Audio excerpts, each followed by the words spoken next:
Hello and welcome, everybody. It is Spreading the Nerd. This is episode 45, and we are going bananas for Donkey Kong this week. I'm your host, Clint, and of course, my co-host, Rick. How are you doing, sir? I'm okay. Just collecting bananas. I should say that this week's episode is is episode.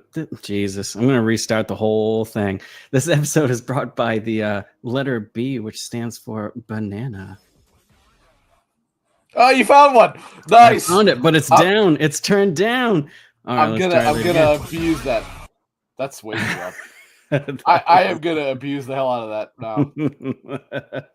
Yeah, that was what I think. Nice. That was a little bit too low. But yeah, we're gonna talk about some game news. Talk about Donkey Kong, which I'm loving. I'll go into that a little bit more.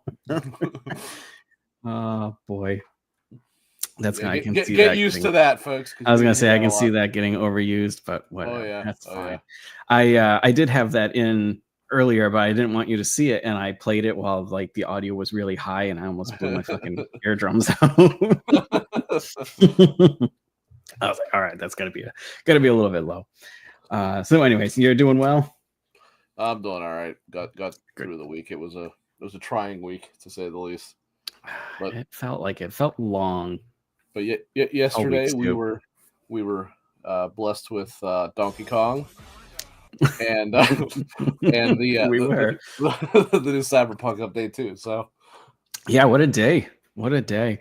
I to be fair though, I mean we'll get into a little bit more, but I was kind of disappointed with the patch. I wanted more, even though we don't deserve more. It was definitely on the smaller side, but it's still new stuff, so I can't bitch. It's new stuff, and honestly, the game's been out so long, I really shouldn't have expected like a ton of new features, but that's just me wanting more, even though I barely played it. The thing to remember is we got like such a massive update with 2.0, and then really 2.1 added a lot of stuff too. I was actually just thinking about it. I was like, man, 2.1 really did add a lot of stuff. That was one where they added the metro. They added being able to hang out with your romanceable partner again, like after you do the dirty. Like you couldn't do it before. I don't even know if you would encounter them, but now you can like hang out with them again. It added the music thing. Yep. And something else.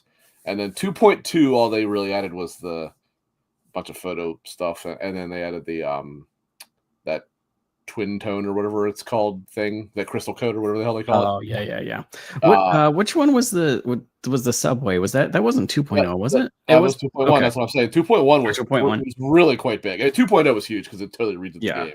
But 2.1 was a surprisingly sizable patch. They added a lot. But that said, and this is just a minor little thing for me. I do like the addition of the Delamain thing, like being able to use Delamain, because now I can like totally role play and like genuinely I will not fast travel in that game ever. Like I'm not even joking. It like I set a rule for myself. I can only take a vehicle when I'm leaving one of my apartments or whatever, unless I have it there. I think it does despawn, so I might have to break my own rule sometimes. But nevertheless, if I'm just wandering around the street, I don't call a vehicle. I have to take the metro, or I call a Delamain to get to where I want to, and then take the metro from there. All right. I like it. A little bit. I'm living the night city life. I hopped in briefly last night and played like an hour, made a new character, because I've probably made a character in that game. This is probably my 10th time now, probably, and I need to. Yeah, I've restarted it I think 3 times, but I'm actually like fully sticking with what I got now, because I'm a little chunk through the game, but I also do want to eventually play Phantom Liberty. So yeah, I can't keep restarting it. And it's not that I don't like the game. What I've played, I absolutely love. I love everything I've heard about it, and it's just like something comes along and I get stuck in it, and then when I go back to Cyberpunk, I kind of forget where I'm at, and I'm like, just like I need to stick with it. But so I didn't get too far because I need to. We have our first question of the day. Yeah, I know. I was like, oh, we'll get to that soon. I put a star on that one. Oh, okay. Yeah, because I really, really want to finish Death Stranding and stuff. Because I am quite enjoying that game. So I've been playing that, thankfully. So that one's good. Thankfully, WoW is kind of at a lull point right now, so not really. I sure WoW. would like to play all these games, and then every time I look, you're playing fucking WoW or I think Dune. But I won't criticize you for Dune because I know you were pretty hyped for that. But I'm WoW, pretty I hyped will for Dune. absolutely give you all the shit in the world about. I just God, that game is a curse. It is a curse. Thanks for popping in, Freight and Silken in chat. Thank you guys for coming here. We love having you. You know that. What else have I played this week? Donkey Kong, of course. Wait, sorry, I tried to. I bumped. Oh, try to get it in there. We need we need like one of those like staples buttons or whatever they are. We just like pow. Maybe I'll buy one of those. And just hook it up as an MP3 button. But no, there's those Elgato decks, or whatever they're called, the Steam decks. But they're kind of. I could do that with this. Yeah, there you go, right there. That's it. I should do that. I assume you can set this that way. I'm sure I can. I should do that. Look at us. We're moving up to slowly but surely double-celled organism. Easy now. Podcasting now. I'm not getting too crazy. We're still in the primordial ooze. We haven't left that yet, but maybe at around episode 100, I'll get the intro right. Maybe I doubt it. That does remind me. I was looking in. This is 45. We are 45. We're getting there. We are steadily approaching 50 episodes of. I know. I was trying to think if we could do something special for 50. I'm sure we could come up with something. I'm sure. Maybe a little less stupid than usual. Nah. Well, I don't know about that. Yeah. But yeah, for playing wise, I tried out Killing Floor. It had a stress test the other day. I played that for a bit. That's out next week, and I'll be getting that because I put a crap ton of time into the first and second one. This one seems a lot of fun, so I'll be playing that a lot. 6-person class shooter, just fighting waves of enemies with lots of blood and gore and leveling and perk system. So I'm pretty excited for that one. But I had completely forgotten about it, even though I was excited for it. So yeah, just another game in 2025. God. Yeah. Other than that, what else did I play this week? I feel like I didn't play much this week. I'm pretty sure that you promised somebody in our Discord something today. All right. And do you want to go into that now, or do you want to go into what you've been playing or anything? Or well, I mean, I've just been playing Donkey Kong, and I can't do that, not laugh. Obviously, a little bit of Cyberpunk, Death Stranding, and there's kind of odds and ends here and there, but that's about it. So. So now you are going to be put on trial here because I want to. No, don't you be typing anything. I don't want you. I'm looking up anything. Something else. I'm not looking. No. I don't trust you at all because you're getting quizzed, sir. And if I see those fingers typing anything, I'm going to immediately call shenanigans. So I'm looking up. Yeah, you're looking up the names of things. That's what you're looking up. I'm not looking up anything on Hollow Knight. I'm looking up. Silking it. I don't believe him. Do you? What is the second one of this? Yeah. I don't know. Okay, so Hollow Knight. Yes, Hollow Knight. I am. Honestly, I can't even remember where I was. I am. I'm trying to think of that. I beat that boss. Something green or knights or something. Those are two very different words. Yeah, I'm trying to think exactly. Hold on, because I can't. He's no, he's typing away. No, you don't type. No, because I'm not going to remember where I was. You describe, and I will tell you. You don't be typing anything here. I wouldn't be able to describe it because you know why? The entire game looks the goddamn same. I did False Knight. Oh boy, so you did the first half hour of the game. I'm impressed. I think I got down to Green Path, it looks like. Maybe a little bit. That really I'm not even being a hater, dude. That's the opening half hour of the game. Green Path is very early. Preparing for fungal waste. That sounds familiar. Into the fungal waste. No, Mantis Village. Mantis Village is where I was at. That's where I was at. That is also an extremely odd direction to go, by the way, because it's not that it's late game, because it's not, but it's not. Maybe really, that's why I'm having a it's problem. It's not really intended for roughly where I'm assuming you are. Maybe that's why I'm having a problem with it. Yeah, the mantises are kind of tough if you don't know what you're doing. So it's a good game. I'm not saying it's not or anything like that, but I just coming off of Ender Lilies, which I absolutely loved. First of all, it's Ender Magnolia. Magnolia. And second of all, Hollow Knight is better than Ender Magnolia, but Ender Magnolia is great. I'm not talking down on that. Hollow Knight is better. I'm not saying, I'm trying to word this. I can understand if maybe you better not be trying to word it as nice. No, like I completely understand that Hollow Knight. It is a fantastic game. It's loved by people. It is just not clicking with me whatsoever. Like I'm playing and I'm like, okay, and I'm really wondering what the hype was around this game. Like, what did it do? Like when it came out, was it something revolutionary or something? I mean, I can answer that. It wasn't really revolutionary by any means. It's just that it did everything well. First of all, right. And if there is one sticking point with Metroidvanias as a series, as a genre as a whole, it is that they typically do not have the greatest platforming mechanics. Whereas platforming is obviously a major part of it. Hollow Knight was designed specifically to be a tight and precise platformer, and it most certainly is. Like if you would compare it to not like a Mario, but something like a tough platformer where precision is necessary, it holds up pretty well against it. Right. Then it obviously implemented Souls similar mechanics, which at the time was not in every other fucking game made. So it was a little bit more unique at the time. Okay. And then its emphasis on having very good and tough bosses was also relatively unique. Because again, that's another thing about Metroidvanias is most of the time, not all, just most of the time, they tend to be on the easier side. Generally known that, they tend to be on the easier side. But Hollow Knight was specifically designed to be almost like an old school platformer with Metroidvania mechanics and Souls-like systems, which was kind of an interesting, at the time, mesh. And then now this is a love it or hate it thing, but I think the art's brilliant. I know some people don't, and I don't know what they're looking at. I think it's a gorgeous game, but I like the it's not really hand drawn style, but very artistic look to it. Which is that's just a me thing. I don't really have a problem with that or anything, and I don't have a problem with the game. I just don't see.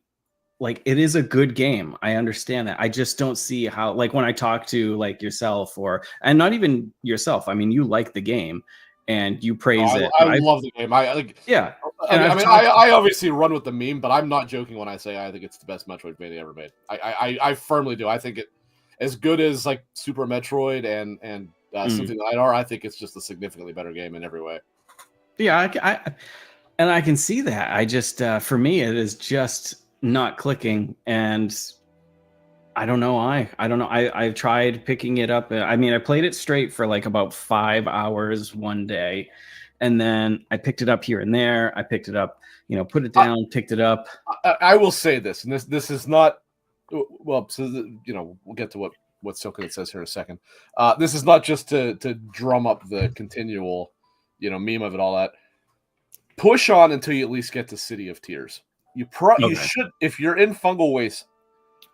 Yeah, I can't remember, but I don't think you're too far. City of Tears almost becomes the central hub of the game. Yeah, it's still a location a little bit, but it becomes like the dead center of the map, and most of what you do from there, you go off of branches. But City of Tears is also just an incredibly beautiful and like awesome like area. Yeah. And I just push on to that, and then from there, if it still doesn't click, I guess then you could probably say. And what Silken says here, not gonna lie, that's my main issue with Hollow Knight. It's a bit too open up any abilities for its own good. And honestly, I think that's it. Is like there would be times where I'm like, okay, I'm completely lost. I have zero clue where I'm going, like at all. And like I had one ability at that time, and I was like, I'm just this like, this is an area where it chose to adopt a Souls methodology that might not have been to its better, because obviously it's not a linear game, but it still requires relatively linear progression so that you get, you know, your double jump, your shade dash, or what they call it, your crystal dash or whatever.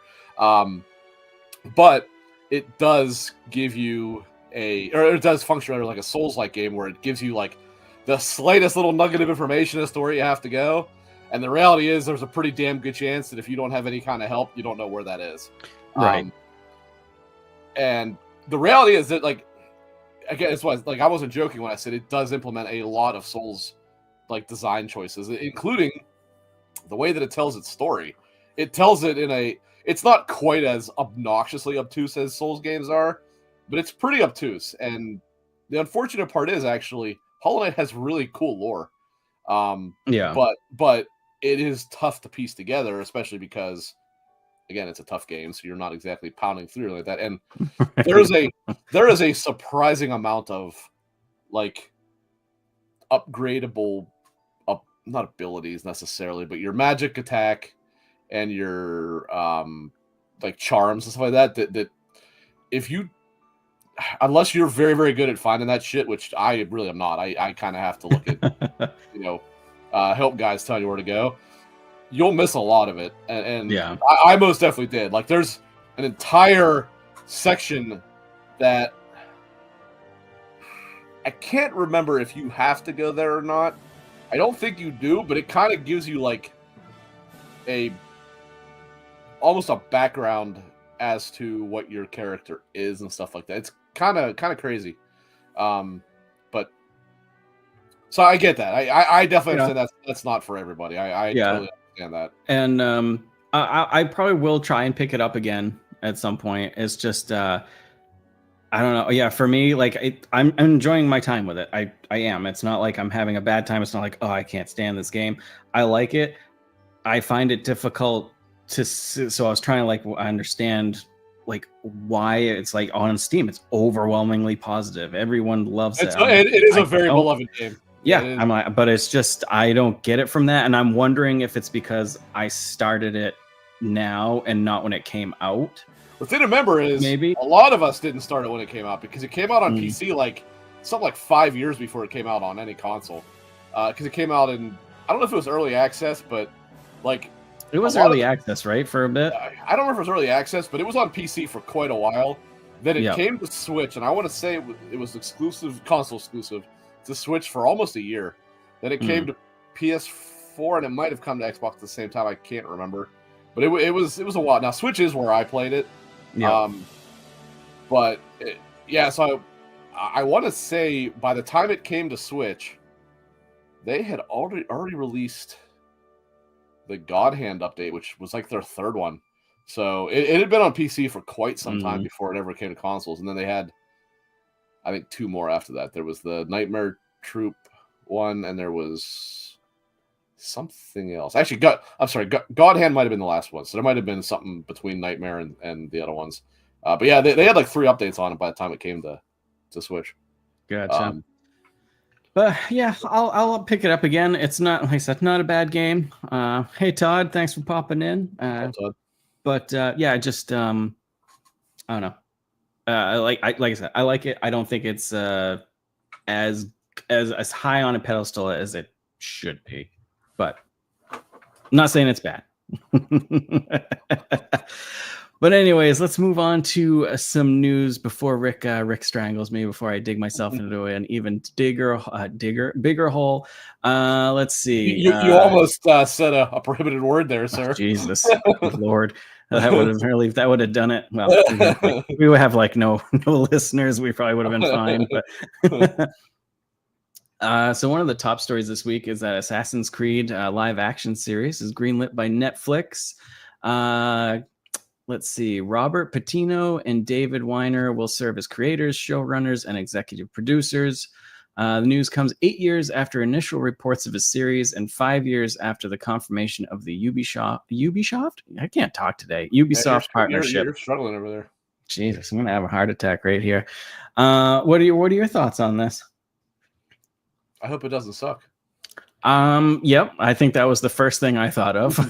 See, the thing about Assassin's Creed, outside of quality of games, which has certainly varied greatly, although as I've said numerous times, I love Shadows. It's very high on my list of Assassin's Creeds. Yeah, I don't know if it's the really tip top, but it's pretty close to the top. But I am unique in that up until about I can't even keep track anymore, but maybe 6 entries ago, I actually loved the modern day story. But then, like I could never find anybody. It turns out Alex actually liked it too. But for the longest time, I couldn't find anybody else that cared. And I was like, man, through like the Desmond trilogy, I was more interested in what was happening in the modern day than I was in what was happening in the Ezio or Connor days or whatever. Like I love the whole idea of the assassins and Templars continuing their conflict behind the scenes. I thought that was an awesome idea. I think that's pretty cool. Yeah. But then the further that they started to dive into the Isu storyline, especially when you got to the RPG stuff where they really went hard in on the Isu storyline, they really started to lose me then, because I did not like that stuff at all. Like I didn't mind that it was there, but I liked the idea of it being like just insane mystery in the background that just you had these apples of Eden, and that was all you really knew about them. But the more they fleshed them out, the less I liked it. Yeah. And now I never finished Valhalla because it obviously never. I don't think many people did, because Jesus. But Alex does always tell me that if you were a fan of the modern day story, you have to finish it, because it actually does make. I don't know if it was the main game or if it was some of the DLC or maybe both. I'm not sure, but he always does say how it does an awesome job of actually, like, if you like that modern day story, it actually does a lot to flesh that out. And I'm like, yeah, but you got to spend 12 games worth of time to finish just that game. That's the problem. Yeah, it's I really liked Valhalla when it came out. The game itself was good. It was too much.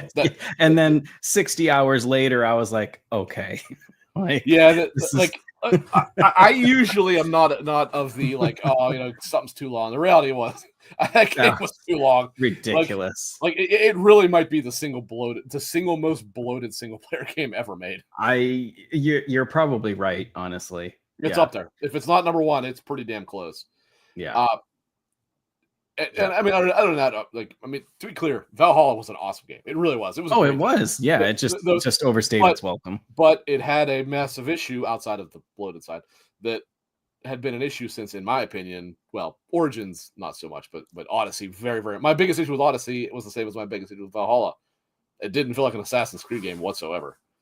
Yeah, that's actually why I like Shadows. I think Shadows does at least. Feels like it's going back. At least it's keeping a little bit of the the actiony stuff, but you can it is getting more like back to roots, so to speak, which is nice. God. Todd, Shadows is. I mean, it depends how much you want to do. There's a ton of like optional what do you call them, like targets, but the actual main story is really not that long at all, as far as I can tell. It's maybe, I don't know, 15 hours. So, but there's a fair bit of optional content. But the game itself is nowhere near as long as Valhalla. It's probably fairly close to Origins length, I would say, somewhere around there. A quick Google says the main storyline can be done between 32 and 40 hours. And I mean, now I have not finished it, so I can't. Yeah. But that seems like a very, very long estimate to me. But that is about what I've heard otherwise. It's just, from what I've seen, that seems very long. 87 to 100, which sounds about right. Like Silken has said, I finished Valhalla in 70 hours. You don't need to clear all the markers, guys. Now, see, that's my curse. I don't do that either. So if it's an open game, so you might have been almost at the end of Valhalla. In an open world game, I have to go everywhere. It is an absolute curse. Well, since we're on this topic, we'll bring it up, because this is actually a little bit of a discussion that I had with Alex. So Alex did the review for Season Gaming. Yes. And after it came out, and we talked about it, because the review posted, I want to say 3 or 4 days before the game came out. He told me that for the first 10-ish hours, maybe somewhere around there, he actually was really kind of disappointed in it. And now, to be clear, for those who have not played it, the first 10-ish hours effectively comprises Act 1, which is basically your prologue. Right. So all the talk, and rightly so, of the dual protagonist system in the prologue, with one minor exception in the very beginning of the game. You only play as Naue, but the problem is, until you get to a certain point in that, I forget exactly what it is, it doesn't really open up much of the even optional content. Like most of it is gate kept, if you will, until not gate kept, gated until you get to a certain point, which isn't super far. But he, however, has to play as a total completionist and get every little thing done. And I'm like, look, I was like, I understand playing like an RPG that way, and yes, this is an RPG, but that's not the point I'm getting at. Yeah, I was like, but the reality is, I have played enough Assassin's Creed games to know if you play it that way, you are not doing yourself any favors, because these games always get better as you progress because you get more skills, abilities, whatever. When you do this from the very beginning, all you are doing is making sure you're playing that much of the game with the most minimal amount of the game available to you. And I totally know the way to play these games at all. I totally know that, but I still do it. I do it in like games like, Oblivion or the Fallout series. I will go off and I will start fighting the hardest guys with a tiny pistol. And I'm like, I know this is terrible, but I'll still keep doing it. It's awful. And I never learn. I did do it a little bit less in Shadows. I totally understand completionist mentality, because when it comes to like Final Fantasy 16, for example, that is how I am. But like a Ubisoft game, you're just going to make sure you don't like the game if you do that. So I cannot fathom why somebody can't play the game and just go, you know what, this is where I'm not doing this. Yeah. Todd in chat, the worst part is when there are some amazing quests hidden among a lot of busy work. I would love it if side quests were sorted by importance. That'd be kind of nice if there was like, if there's a lot to do, to be like, hey, this one will give you an award or something, just so it's not like a quick fetch quest or something. But yeah, good old Assassin's Creed. I that's another game I need to finish this year. What else we got here for news? I'm just kind of looking around. Nintendo announces the repeat of October 2024 playtest. I was looking to get into this, but apparently I can't because I don't have Switch Online with the expansion pack. Well, we know you certainly need another MMO, so that's kind of disappointing. Well, no, this is for that's exactly what it is. It's for like an unnamed MMO. Yeah. Nintendo has announced new Switch Online playtest program. Playtest will be the same service that tested in October 2024. The October test resulted in multiple user leaks indicating a Minecraft-style MMO was in development. So yeah, if you want to do this, applications open up on the 18th of July, close July 21st.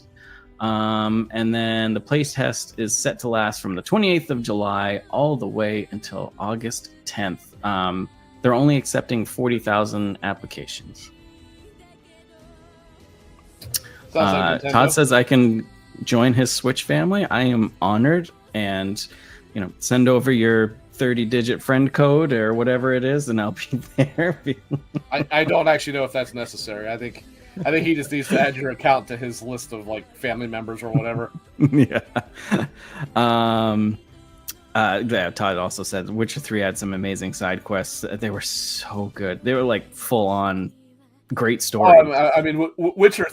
Most people that have played it would agree that Witcher probably has pound for pound the best side quest gaming. I would say yeah. I don't know if there's even anybody else in competition with that. No, because there was some side. The closest would be Cyberpunk, and really, I think Witcher's side quest below Cyberpunk's out of the water. Mm-hmm. Man, there's like a bunch of Ubisoft news. Also today, today's. Oh no. Ubisoft CEO addresses Stop Killing Games movement concerns. Ubisoft CEO. I've not seen this, so I'm going to be listening to this. Because Ubisoft CEO has addressed shareholder concerns regarding the Stop Killing Games movement. Clearly, this is a far-reaching issue, and we're working on it, he said, while also saying nothing is eternal. Flagged that the company was implementing offline modes for the Crew sequels. Okay. Why is that? Yeah, well, that's because specifically the Crew 1 is one of the games. The first one, right? The first one was one that was like the first Ubisoft title where they're like, "See ya." That was specifically one of the main games being used as an example for the stop killing games movement, because you can't play it at all anymore. It's just dead. Yeah. During the Q&A portion of Ubisoft's 2025 general meeting, shareholders raised topic of the stop killing games. According to the event's English translator, this is what he said: "We operate in a market, and whenever we release a game, we provide a lot of support for that game," which is sometimes true. They still support in games that should have died from other companies. We also provide a lot of services to make sure that the game is accessible and remains playable 24/7. So we provide information regarding the game and how long the game can be played, and players and buyers are forewarned that eventually the game may be discontinued. Now, what happened with this game? There was a fee proposed to all buyers of the game for £1. What? They got to buy the next version. I don't think this English translator. Assumedly, it means Motorfest 2. Or not Motorfest, I'm sorry, the Crew 2. It's not a whole lot of money to be able to continue playing the game, and we also announced that the game would be available offline in the future so that players could continue to play it. I wonder if that's talking about the Crew there. Yeah, that has to be the 2. It has to be 2, because 2, they have said they're working on an update to make it. It's just the first one is dead. There's no way to play the first one again. Yeah, it is. The way of the dodo. The only thing I could say of all this is why I have never agreed with having to pay for a game that does have that has requirements of an online thing.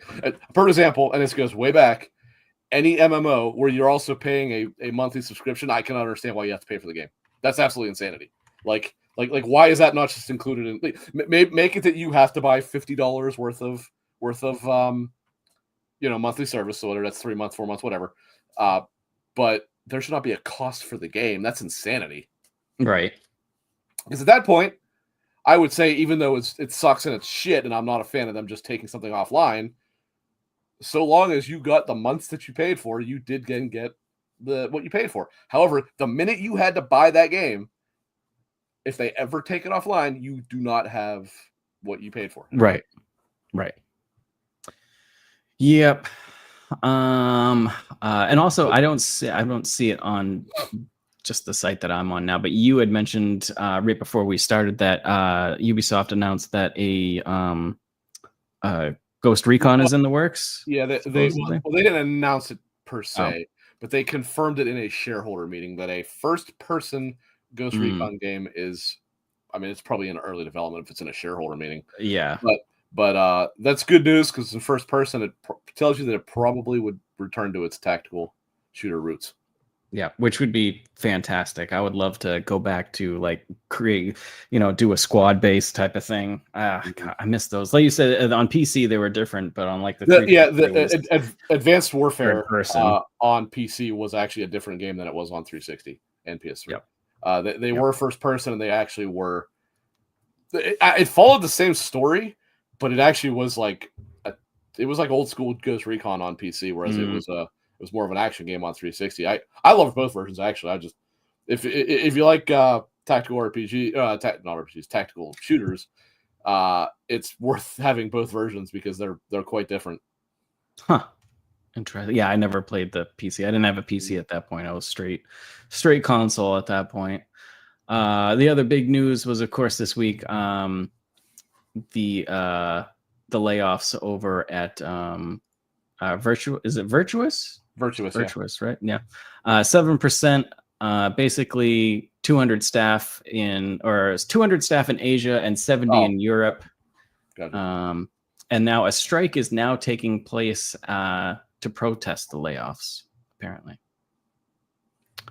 The thing about this that I mentioned to you that a lot of people don't realize is that's not. I mean, well, you mentioned the percentage, but that's not a lot of Virtuous. Virtuous is a much larger thing than people realize it is. It's how they were able to develop two massive games at the same time, being Oblivion Remake and Delta, which comes out here in a month, while still doing the updates for Cyberpunk, still doing did they just? No, they didn't do Sea of Thieves. That was all been Rare. Something else huge that they were working on, because they're commonly referred to by people as just a port studio, but that's not accurate at all. Like they're a contracted out studio. I mean, hence the Cyberpunk updates, right? Right. But they are enormous, and I want to say their French team, I think, is their main one. Like that's the one that definitely worked on Cyberpunk. Yeah, I was just there was a little snippet here. It said that it says that fewer than 10 workers in France were let go, where it is the core team responsible for Oblivion Remastered, Cyberpunk updates, and so on. So it seems like, yeah, like core people weren't affected. Yeah, I believe the European studios, which is predominantly France, but they might have some other ones. They might. I think I heard they have some in England as well. Yeah, that's like their main team. I don't know necessarily what the Asia and what was the other one you said? Asia and Europe, 70 in Europe. Most likely, probably working from home or something. Maybe I'm not sure where their studio's off, but no, that's not to excuse layoffs. But I'm just saying, like this is. That number sounds worse than it actually is when you consider the size of Virtuous. It actually is a pretty small. And I didn't know the size of it, and at the start of it, I was like, it sucks, but I was like, also Oblivion just is out, and Delta's coming out soon. I'm assuming I believe I heard it cuts. I think I heard something like 4,000 people comprises them, which is pretty damn big when you're not like a publisher. Right. Yeah, that's crazy. That's enormous. But I mean, really until recently, even myself included, a lot of people hadn't heard of them but they've worked on so many things. It's just they're always like an assistant studio. They until recently they were not the primary developer, which then I want to say the first one, because obviously Oblivion was not officially announced until it came out. I think Delta actually was the first announced game that they actually were developing, and which everyone thought was weird because Virtuous Mission in Metal Gear, so they thought it was named for that. But I think they had that name before. It just happened to work out that way. Yeah. So I mean, it sucks, but like you said, it's a large studio, and is what it is. And coming off the Microsoft layoffs, it's not. From what I understand, what word is that they put a ton of financial backing into the development of the Oblivion, and obviously because of the Game Pass thing, it sold okay on PC, it sold okay on PlayStation. I'm sure it didn't sell for shit on Xbox. So I imagine that played a role, but obviously they're not going to go that deep into financials. But no, I'd really be amazed if that didn't in some way, have to do with it. I'm sure it. Yeah, I'm sure it. Going back to like TV movies, Nintendo has announced the leads for the live action Zelda films. We have English actors Bo Bragason and Benjamin Evan Ainsworth have been cast as Zelda and Link. The movie will be directed by Wes Ball, who did The Maze Runner, and slated for release on May 7th, 2027. So we got a bit. Yeah, it was delayed by a year just fairly recently, I think. Yeah. Nintendo also recently filed a copyright notice for an untitled Donkey Kong motion picture. Looking at these people, I have no idea. I missed my cue. Apparently, Ainsworth was in the Netflix series The Haunting of Bly Manor and voiced Pinocchio in Disney's 2022 live-action remake. The girl it's come out was actually the face model for young version of Luna Freya from Final Fantasy 15. Okay, young Luna Freya, not the main one who looks like Taylor Swift. Right. But like the couple scenes when you see her and Noctis as a kid, she was apparently the model designed for that version of Luna Freya. And also, it's thrown in here, I didn't know it was coming out, but Super Mario Brothers Movie 2 will be released on April 3rd, 2026. Alrighty then. Anything else in the news that you can think of before, or something you want to talk about before we go into our Donkey Kong love? My cursor was on the right place. No, I don't know of any news that I can think of that was pertinent. So before we get into what our thoughts are on Donkey Kong Bonanza, there it is. I was waiting for it that time. Where, like, what was the first Donkey Kong game that you remember playing? And is there a Donkey Kong game Whoa! that you Why was that so loud?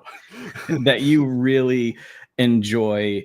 Over the rest of the. Well, I mean, the first one I played was the first one, the original Donkey Kong. Nice. Why is it so loud? No. Yeah, my grandfather actually had a ColecoVision, and yes, that was nice. on there. That was on there. That, because if you remember, that's back when games didn't really have an end. So was it like 4 levels that just played in like numerous different orders or whatever? Yeah, so I played it there, and then but the ones that I really loved were absolutely Donkey Kong Country. I mean, those were the first two. The third one, I don't know if anybody gives a rat's ass about, because it was just the girl and the fucking troglodyte kid. I don't think I played. I think I briefly played the third, and I was like, meh. My first foray into Donkey Kong was Donkey Kong on the Super Nintendo, and I remember walking through. I think it was either an Ames or a Kmart around here, and they had a Super Nintendo set up, and they had that as a demo, and it's one of those games for me that absolutely blew me away graphics wise. I thought it was just phenomenal looking. Yeah, the Super Nintendo had that, whatever it was, chip that they could. Was it FX chip or something? It had a weird name. Something. But yeah, it could do some kind of special graphics rendering, which is why things like that it looked so good on it. Good. And I played it and of course fell in love with it. So I think that's probably my favorite one. Donkey Kong 2 was great. Freight's Super FX chip. That's what. Yeah, I thought it was something FX. Thanks, Todd. That's the name I was thinking of.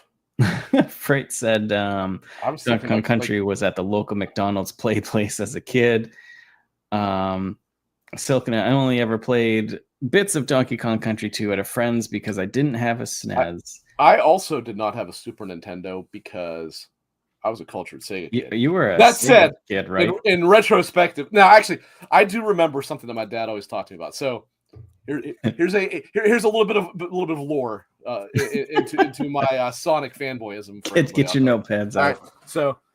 So basically, my introduction to gaming was pretty much 2 things, and they're very different things: Sonic the Hedgehog and Doom. Right. So when I was a kid, well, I guess technically Wolfenstein, but my dad got me Doom when it came out. My cousin had a Sega Genesis, and when I went over to be babysat or whatever, I went up and played it, and I was like, "Oh, this game's amazing!" Even as a kid, I had good taste, clearly, right? and so my dad, I guess, was deciding which console to get me, and even though I kept talking about Sonic and how much I wanted it, I didn't know what a Sega Genesis was. So I didn't say that part. I just said this game, Sonic the Hedgehog, is so good. Didn't know what a hedgehog was at that time, but it's all I could talk about. And he was looking, and I want to say he was asking people what they thought, and most of them had suggested a Super Nintendo. You got to remember, early 90s, man, the console wars were strong. Oh yeah, it was ridiculous. I mean, your friends were dictated based on what console you had, right? It's very true. And almost nobody had both, right? You were one or the other at that time. So obviously, because the Nintendo fandom was in full steam ahead at that point, he had a lot of people suggesting to get me a Super Nintendo. But I think he saw how insanely expensive everything on the Super Nintendo was, and he was like, well, I'd get him this, and he'd never get any games. So he ended up giving me the Genesis anyway.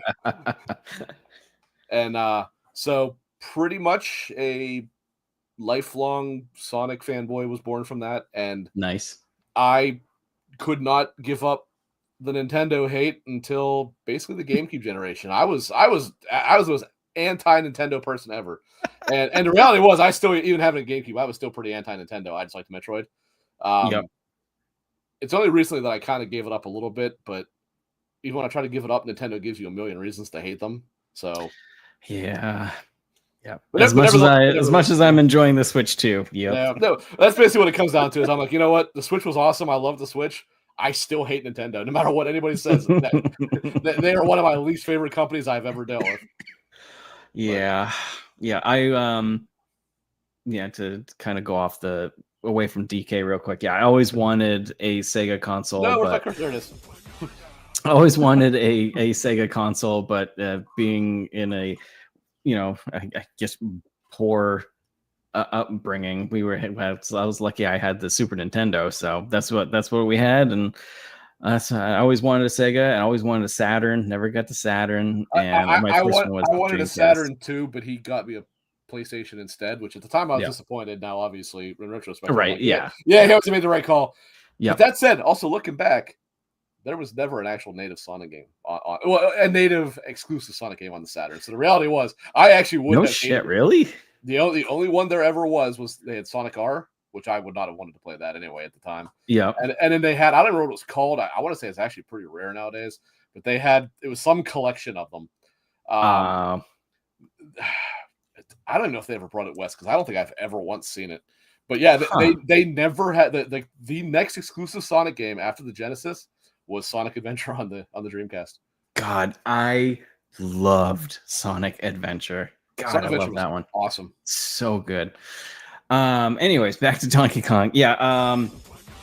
Another one that I haven't played, but I've heard great things, and I'm honestly surprised I didn't play it. Is it just Donkey Kong Kart? Is it Diddy Kong's Racing? Oh yeah, Diddy Kong's Racing. Yeah. I never played that, and I've heard people say it's fantastic, and I'm surprised I never did because I love kart racing games. I like Donkey Kong, and I hate kart racing games, so I never bothered with it. But actually, I thought it was one people didn't like very much. Oh, I thought people really liked it, but I could be completely wrong. Maybe it may also be one of those things that nobody liked it at the time, and then all of a sudden, 20 years later, everyone's like, "No, that was my favorite game ever." Yep. And I really, honestly, didn't play Donkey Kong much after the Super Nintendo. I never played the 64 one because I heard it was trash. Yeah, that one nobody liked. Well, I guess how much you liked it came down to whether you were willing to collect 10 billion things or not. That was mostly the complaint with it. It was pretty much the most like collectible vomit game of all time. Gotcha. And then I think was it Tropical Freeze out on the Wii? Tropical Freeze and Returns were both on the Wii, and then they ported them both to the Switch. I liked those ones. Those were good, but I didn't play them much. I didn't play them much, but I played them on the Switch. Yeah, so did I. Returns is kind of a remake of the original Donkey Kong Country. Like even the first level is the same level. Now I do not know to what extent that is. Maybe it has more. I don't know. But I'm glad they ported them both. And actually, I also, I don't know if you know this or not, when Returns came out, I think it was this year in January, they actually, on the Switch rather, they actually added the 3DS exclusive levels to it too. So like that is like the only true complete version of plays to play everything on one spot. Because I think there were also Wii levels that were not in the 3DS version, but this has them all together. So, gotcha. Yeah, and I think that's all of them that I know of, anyways. So yeah, I started out on the Super Nintendo, and here we are. Well, you're forgetting what the hell was the name of that one on GameCube where you played it? The bongo ones. Yeah, bongos. Yeah. As soon as you started saying that, I was like, was that the name of it? Jungle Beat, something like that. Yeah, I can't remember. Yeah, there wasn't a GameCube. There wasn't a GameCube game, was there? Well, besides that one. Yeah, I think that was it. Yeah. Ugh. God. Nintendo did the GameCube pretty dirty. They didn't release a whole lot of really good stuff. The freaking bongos. And the GameCube had what? They had the bongos. They had the chainsaw for Resident Evil 4. Yeah, but that was not even official. That was made by some third party thing. And if you picked it up, you realized right away it wasn't official because it was pretty much unusable. That's so ridiculous. Yeah. God. So yeah, to the meat and potatoes, Donkey Kong Bananza. Gonna have to be like my text or something. I still laugh every freaking time I hear that stupid. Oh yeah, I've heard it 500 damn times, but I've. It actually makes, like, I'm not joking. It makes you like want to find more bananas because it makes you laugh every time. I will say one thing right out of the gate. That game makes me feel it's almost like while I was playing it and collecting all the gold when I'm punching through and all the gold's flying at me. I'm like, I feel like this is kind of like one of those mobile games where it's like, here, we're going to feed you this so you get excited and you're just going to keep going more and more. That's kind of what it felt like. So I think I'm right where Silken is at. I'm in the third area. I 100% the second level. I am on the boss after the first area. I got to it and then I stopped. Yep. So I have the first Bananza ability or whatever it's called. Silkenet, the BPM banana per minute is addicting. I like that. Initial thoughts right out of the gate. I think it's great. I'm having an absolute blast with it. Something else is I've also come around on his design because I did not like his redesign at all at first. Okay. I love how Paulina looks. I think she looks cute as hell. Yep. And like I like the design of the evil monkeys and all that stuff. I did not like the way he looked, but I've come around on it a little bit more. Yeah, we never did get back to that, did we? But as I mentioned to you yesterday, so even when I like a Nintendo game, and as much as I rag on them, I mean, there are a fair bit of Nintendo games that I do like. I have never liked or even really been able to more than just barely tolerate their little cutesyisms and all that shit. Like, I find it just mind-numbingly annoying. At best case scenario, it annoys the shit out of me. At worst case, it makes me stop playing it, right? But in this one, it actually works, and it's funny. Like it works really well. It does not bother me in this because the fact that you're this stupid ass gorilla that looks like he was dropped on his head 12 times as an infant, like it works. It's funny. It actually fits with it. Yeah, it really does go well with the game, and I know exactly what you're saying. Yeah, and like when Pauline's sitting on his back and like doing her stupid little this while you're the stupid ass, like it's funny. It all actually works really well. I'm like, whatever Nintendo does in all their other games, they need to stop doing it and start doing it this way because this way works. I was those ways don't. Like I said, I'm like the third level in, so I'm still not like super far in. But while I was playing it, I was thinking about it, and I think for a Nintendo game, I think this is the first Nintendo first-party game I have really enjoyed and connected with in years. It's been a really long time for me. I mean, that is normally something that would be the case for me, but I actually, even though I didn't play it all the way through, I actually really liked Tears of the Kingdom. Yeah. So, and I didn't really give that enough time, but other than that, there hasn't been like Mario Odyssey didn't do anything for me. Mario Odyssey wasn't good, but I'm sorry. Saying it wasn't good, I'm gonna have my house firebombed. It was not nearly as good as it was given credit for, and I actually thought that it was an enormous step backwards from Galaxy, which I thought was Galaxy was incredible. Well, God, so good. Well, I guess if you haven't bought it, you can't buy it now. But the first Galaxy is technically on Switch, but the second one is not, which makes no sense. Yep. But yeah, wholeheartedly enjoying it. As soon as I started it, I thought the graphics were fantastic. I messaged you and I was like, it's running great for me. I don't know. Have you noticed I'm not making it up? I have noticed now because I literally thought like the whole smashing of things. I thought that slowdown was almost on purpose. You thought it was, what do they call it? Like a stop frame. It's not. I almost thought it was on purpose. And then after you said something and then I read a few things, I was like, oh, okay. And I did notice when going into map, it chugs there, yeah.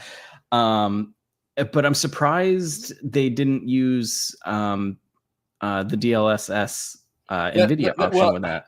All I can guess is I saw recently it actually was originally supposed to be a Switch game, but they ended up porting it to Switch 2. I wonder if that's why. I wonder if they were just too far in development to implement DLSS, but they probably should go back in now and be like, okay, we're going to build this into it so that it can. Yeah. Really, I mean, if they get decent DLSS implementation and are able to bump the native resolution down to like 720 and make it upscale properly, it'd probably run fine then. Actually, that would probably make all the difference in the world and fix the whole issue. Yep. But they do need to get that implemented. Yeah, and even with that slowdown, even though I'm noticing it now, I'm fine. I'm just having so much fun with it. it. Doesn't affect you playing it. It's just No, it's no. when you see it, you can't not see it. That's the Yeah, problem. it is. Yeah, and now I've kind of got it triggered as like, oh, it's like you said, it's like the stop frame and stuff. Um, I will say, and I made a post about it. I think I told you already. Is like as soon as I started playing this game with the whole like going through the levolution and stuff, it's like this immediately made me think of Red Faction on the PS2, of destroying the world and stuff. Since the minute it was announced, Alex was proud of himself because he started calling it Red Faction Guerrilla. And I will say, I've seen it elsewhere. I heard it from him first, so I'm not saying he's the first one to say it, but he is the first one that I saw say it, so he gets full credit for that. Pretty good. And I thought it was pretty good, the way the level, destroying the rock and stuff in the first layer worked really well. And then I got to the second layer, and you can like destroy so much and make like whole like caverns in the map and everything. It's crazy how much more the whole evolution plays into it. The one thing about it is, and here comes Rick to rain on the parade like usual, but now it does an impressive job with obviously being what do you call it? Where it remembers what you've destroyed. What the hell's the word I'm looking for? It doesn't matter. But if you noticed, it's not physics based. It like if you knock out the bottom of like say you have like a pole, right? You knock off the bottom. There. The pole doesn't fall. The pole just floats there. Yep. And it's not the end of the world because it's not what it is. No, right? Like Red Faction is built, like specifically Guerrilla is built around the physics, whereas this is not. So it's not the end of the world, but it is like It is, yeah. There's one spot where there's a tall column in the second level, and there's a plant, and it's like, I need sun, so you need to destroy the column. And I was like, I'll just knock out the bottom, and it's just still standing there. I'm like, God damn it. Yeah. So yeah, it's something small, but yeah, it's there. It would have definitely been interesting if that was the case, but then I don't know if the whole world would just fall in on themselves. And that's true. That's certainly a major part of it, I'm sure. But also, I mean, think about the tax on the CPU if it had to calculate all those physics. Yeah. But the unlocks are cool. Finding all the fossils and stuff, and I have yet to find anywhere I can buy anything. Like I know it's there, but I haven't seen on on the second level. Okay, and on the second level there's a shop, and then in the third one you can buy, like you can actually use the gold to buy maps and stuff for the unlocks, and to find like fossils, bananas, other stuff. And we should have had it for banana. So yeah, banana. But yeah, overall, really, really enjoying it. I knew I was going to like it after the direct. I'm really, really enjoying it, and it runs great on handheld too. One thing I will say that I picked up on right away is I believe the theme of this game is that it is a cautionary tale of the dangers of severe addiction. Because DK, I missed, damn it. There we go. Clearly has a fixation on the bananas. When he gets those bananas, his eyes are like crazy. He gets the crazy eyes. He basically loses his job over pursuit of these bananas, right? Like it's pretty clear what's going on here. Like, dude's a junkie. And, bananas are his cocaine. So you haven't have you unlocked the perk list or anything like that, or skills? Yeah, you get that pretty early. In the first level. Yeah. Okay. I will say I'm not overly impressed with them, but there's a lot more that I can't see right now. I mean, it's there, and I've unlocked more of it, and I'm like, okay. I mean, it's there. You move 30% faster on rock or whatever, and it's okay. It's something there to help unlock things. That's cool. And then of course you can get into it. I don't think you've unlocked the big form yet. Where the first Bonanza form, Bonanza. Can I just can we remember when I said she's dancing? Like that's true. That's true. like when he's in Bananza mode or whatever, like has Donkey Kong like done some insane squats or something? Because Jesus, it is it. Bro's juicing, man. God damn, He's juicing them bananas. he is thick. He is thick. What's funny is you can use Pauline as a metric to compare. When he's normal DK, like yeah, obviously he's bigger than her. He's a gorilla, Right? But it's not like absurd. When he's Bananza DK, like bro is like 4 times his size, man. He turns into Arnold Gorillanator. And like she's like a speck on his shoulder at that point, whereas she is covers like half his back in normal times. Yep. Yeah, but bro's juicing, there's no doubt. Definitely. I do like the layouts of the levels and stuff. There's tons of like little rooms to go into or unlock things to get extra bananas and stuff. That's just a lot to do. At first I felt kind of overwhelmed, but then once I got used to the mechanics more and stuff, I was like, all right, this is cool. And this is actually a good drip feed amount type of thing. So of cocaine bananas.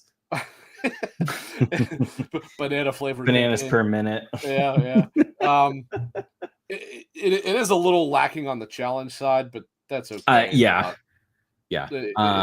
Which is surprising because I was like, oh, you only get 3 health bars or health thingamajiggers. I was like, that's not bad, but the reality is nothing ever hits you. So, but it's not the end of the world. I thought like once I got further in and maybe further in, there's more enemies, but on like the 3rd level, there's like a few here and there. There's not much. IGN's review said some of the later bosses can be tricky if you but although if you use the Bananza mode, it basically trivializes all of it. But if you choose not to, they actually can get a little bit tougher later. Gotcha. But yeah, overall, I'm super pleased with the game. Like I said, I knew I was gonna like it. I like it more than I thought I would. I've been playing it, like I said, on handheld and here. It runs great in handheld mode. Basically, the same as on the TV. There's no, the same amount of frames are working against you or whatnot, but it looks great on there. On that screen. I don't know if I agree with all the 10s it's getting. I think this is definitely a little bit of a Nintendo bump. Yeah, but that's not to say it's not a good game because it really is. Oh yeah. Like this as I said, I mean, I obviously throw a little bit of venom into it as much as I can, but I actually do think Mario Kart kind of sucks. This is what should have been their launch game because this is infinitely really better game than Mario Kart. I am a fan of Mario Kart. The one that we got with this Mario Kart World, I just that's what I'm specifically saying. I think this Mario Kart is not very good at all. Yeah, but I played the shit out of it when I got it, and now I feel like past Mario Kart games, I went back to have fun with it and stuff. This one, I really have no interest in going back to. It just really, sadly, doesn't do anything. Maybe if there's some updates or something, but I really just. It was very lackluster. Like you said, if this had come out as a launch game, it would have been fantastic. It would have been a really good showcase for the even with the frame stutter here and there for the Switch. That reminds me. Don't mind me. I want to check something. All right, you can check something. That's fine. It's a simple thing. The Cyberpunk update for Switch was later. It was delayed, right? Well, it wasn't delayed. Not delayed. They just said later. Yeah, they said later. And I don't know if later means... Oh, no, okay. No, it is there now. Actually, it is version 2.3. Okay, cool. Oh, it already came out? Really? Yeah. So wow. That's it. They did not make it clear in the stream if it was just coming later in the day or if it was coming at a later time. When they said later, I figured like a couple, weeks, maybe a month. Well, and even when they said it in the stream, they were like real vague about it. They said like maybe a couple hours, couple days, couple weeks. I'm like, there's a big difference between a couple of hours and a couple of weeks. Like, right. Like you should especially when because you're supposed to be able to carry your save over. And that's specifically why it matters. Right? It's like, yeah, well, can I cross save with Switch or do I have to wait a while to play the Switch version? Right. Which I think I said before, but I am actually pretty impressed with the Switch version of that game. I've heard people are, for it being a Switch, that they're quite happy with it. Like it's clear they put a lot of effort into actually making it run pretty well. Now I know I did hear that when you get to the what's it called, Dogtown or whatever the Phantom Liberty is, that the Switch version does struggle a bit there. But when you're in Night City, I mean, it runs at a well, I shouldn't say Night City. When you're in the main part of Night City, it runs at a pretty steady 30, and then when you play it or in handheld mode, it uses VRR and it runs at a locked 40. That's crazy. So you really can't tell the difference. Like they really did. Like they do deserve to be commended because they did a really nice job with that. I kind of feel like I want to get that. It's to play while I'm in my truck. It marks the 4th copy of Cyberpunk that I have, but it's a good one. I have two. I have 2 copies on Xbox, a copy on PC, and a copy on Switch. And I told you if they ever release a friggin' PS5 Pro patch, I'll probably buy that version too. Yeah, I would have it on every major platform except for Mac because fuck Mac. Yeah. I got it. I think I've got it on the PlayStation. I've got it on the PC. I got it on Xbox way back in the day after like the whole after it first launched, and they were like basically $10, take this game. Well, and I was like, I'll just buy it. The inverse is why I have 2 versions on Xbox, because I bought the physical version, but then I ended up buying a digital version when it was on sale for like $10. Yeah. I was like, I might as well grab it because why not? And then obviously when I got my gaming PC, it was the very first game I installed on it. Nice. Little offshoot from Donkey Kong there, but very much enjoying welcome to Cyber Talk 2077. Right. I'm not sure how long. Let me just see. What, Donkey Kong? Yeah, how much like the average length is. It was saying about 15 to 20 hours. Yeah, that's about standard for a Nintendo platform. Yep. Which is, I mean, that seems good for me. I'll be very happy with that. But I've been playing a lot with it in handheld mode while in my work truck. Been running great. Love it. I will say it took me a hot minute to get used to. You mentioned that, and so here's the funny part of that. B for jump. Yeah. No, it's A for jump. A. Don't forget the X and Y and the A and B. I know. I can't. Don't even get me. The thing about it is. Think about that. Don't even get me started. Think about that is. You blame Xbox for that because technically Nintendo was first on that.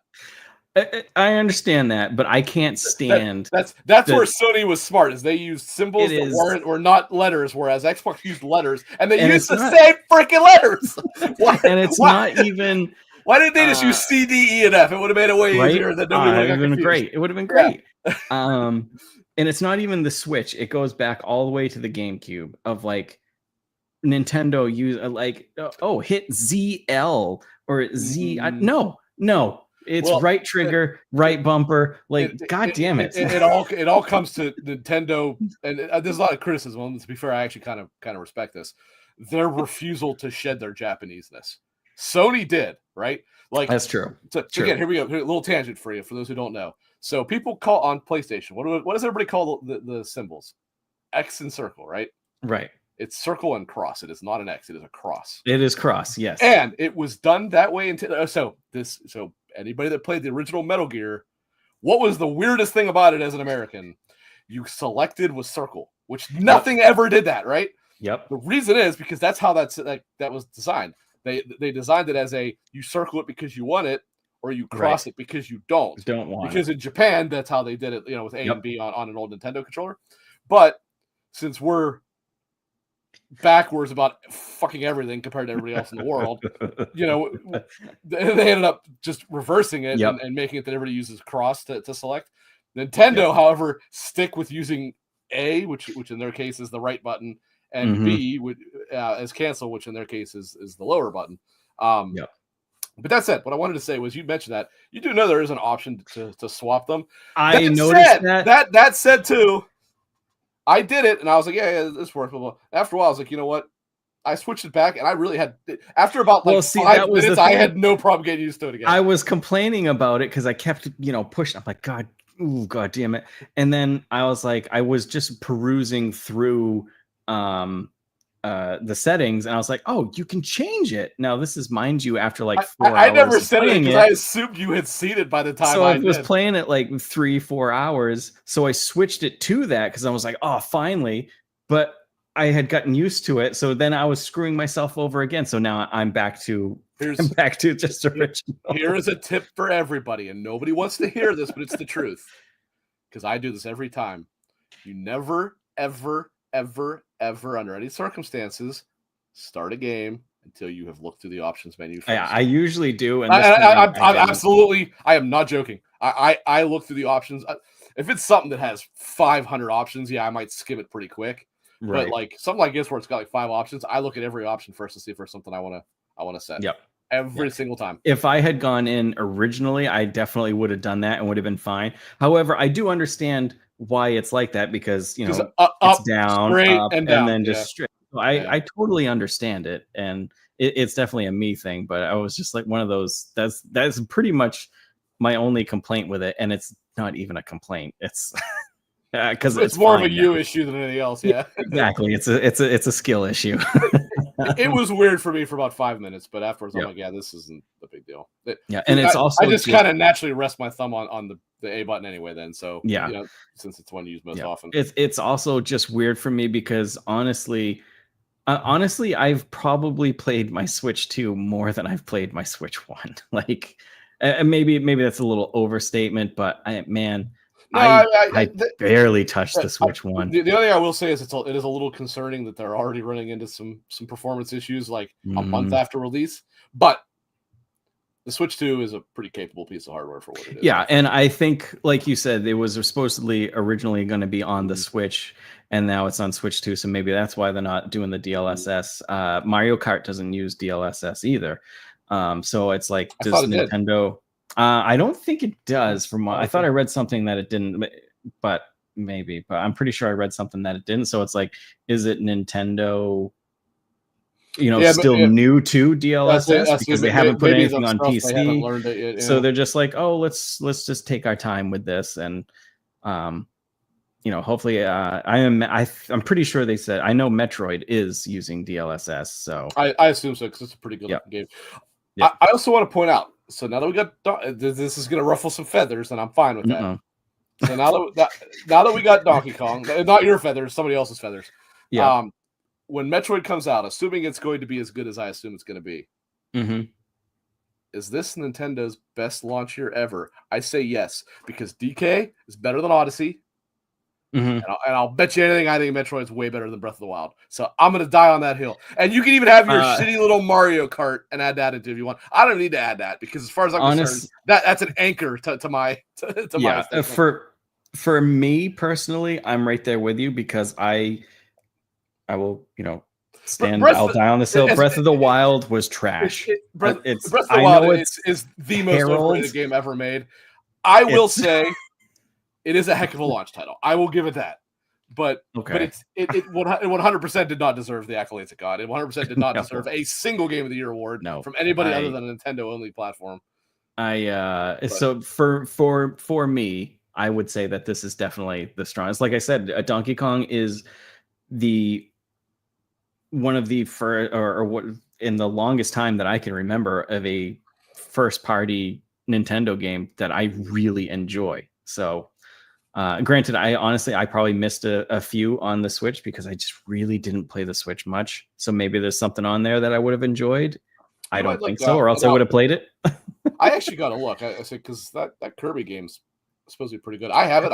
Kirby's coming out as well, isn't it? But isn't that like... No, it already is out, but there is the Switch. There's a Switch coming which may or may not be out yet. I'm not sure if it is yet. I'll look. Because I thought I was looking at games coming up just the other day, and I thought Kirby was far out, but there could be something else. No, if it hasn't come out yet, it's very, very soon. There we go. Forgotten Lands Switch 2 Edition plus Star-Crossed World. Yeah, that's it. Release date. It comes out. This is actually hard to find. Here we go. August 28th. So actually, it's about a month away. Oh, that's not far. That's not bad. Because I mean, it runs the regular version of the game. I don't know if I don't know if you play the game now, if it has like the Switch graphical upgrades, but it definitely doesn't have the new content. The new content is not yet released. So I basically decided I would just wait until that came out and just play it that way. But I probably will play that because honestly, I honestly can't remember the Kirby game I've played. I really can't. It's been a long time. The funny part is, I went and just out of like collector-itis, I bought like every Kirby game on the Switch, and I've not played any one of them. I've heard they're great. I just haven't played them. 5 or 6 of them. I bought them all. I haven't played any of them. Yep. I have heard they're great. I just haven't played them.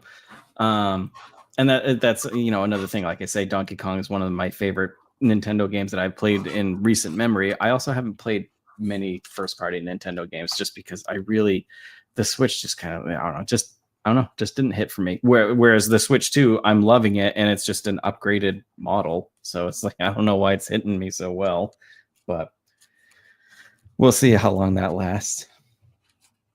But yeah, so far I'm counting the number of Kirby games here. Hold on. as while you're doing that, for as far as in as I am, I would say I've only seen 3, but that's definitely not right. There's definitely more than that. I swear I'm buying like 5. A very, very strong 8.5 or 9. Yeah, that's about where I am on it. That's about where I am. Yeah. And I have a feeling that 8.5 will easily go to a 9 if it continues on as this goes, because it seems really, really fun so far. I guess it is only 3. Boy, it felt like it was way more than that when I bought them. Yeah, like I never played, what was it, like Yoshi's... Wasn't there like a Yoshi's Craft or something, or Yarn or something? Was that on the Switch, or was that there was one on the Wii called Yoshi's? Yeah, I'm sorry. Woolly World, I believe, was one that was on the Switch. That's the one. I never played that. But there was Kirby's Epic Yarn was one on the Wii, and then there was Yoshi's Crafted World or something like that. Something like that. But I never played them, so I don't know. Maybe I would have liked him, but I don't know. Kirby's Epic Yarn, actually. So I did play that one. That one was cool. It was interesting. It was really easy because it was pretty clearly designed, like geared towards children. But it was really neat how they did it. Like I liked how everything looked like a craft table. You know what I mean? Like right. Everything was made out of like cut pieces of fabric and stuff like that. I thought that was actually a really neat design. That's cool. Well, on that note, any last thoughts on Donkey Kong, or just banana? Yeah, I'm gonna be saying that all night. I hope I wake up the neighbors. I don't care. Turn it up on a blast. Walk out in the middle of the night, just buck naked but with a tie, and just go, oh, banana! Jesus Christ, I'll get on the list for that one. But it'll be worth it for the memes. Not already on the list. Yeah, Christ, for the memes. Do you have your fortune cookie before we say goodbye to everybody? Of course I do, because unlike you. Hey, I haven't forgotten mine for a while. 2 episodes. If you want to count that as a while. Maybe. Well, it feels like. Speaking of which, you still owe us some recompense. Some vinegar. Not even that. I mean, for a second I thought I had another one without a fortune, but no, it is there. It's on the other side. That's still wild that I opened that one. There was no fortune in it. That's funny. Like I said, I chose to use that as the fortune. You go first this week. Maybe. I don't know what to make of this. If you go fishing, your catch will be plentiful. That is very a lie. Very specific. And I like fishing. It is not always plentiful. Although maybe if I haven't read it, you go fishing in probably 30 years. So I'm not holding my breath on that one. I haven't been fishing yet this year, but I do usually go a lot. So if you promise someone something, keep it. Doesn't that seem like virginity? If you promise someone something, keep it in bed. It doesn't work. That doesn't work. It doesn't work, but what are you fishing for? I mean, that works. It doesn't make a whole lot of sense. I'm just saying, if you promise someone your virginity is telling you not to give it to them, keep it. I guess so. But if you promise someone something, I guess keep the promise. I was kind of reading. I was like, well, if I promise you this Steam Deck, no, I'm going to keep it. Actually, never mind. I genuinely was thinking the same thing. I'm like, so it's telling you to just be an asshole then. God. All right. Well, anything else to close us out, or are you all set? Just gonna go collect some more bananas. I think I am too. Actually, I think so. You might get. I'm gonna play addictive. But I need my BPM for the night. All right, folks. Well, thank you very much for everyone that joined with us and was talking with us. Hope you had a good time, and we will see you probably next week. I think sounds like a good time, and yeah, we'll see you then. I think next week's a good time. Yeah, I don't think we'll do another one this week, and I think we'll wait till next week sometime. Next week, as usual. Yeah. All right, folks. Thank you very much, and we will talk to you soon.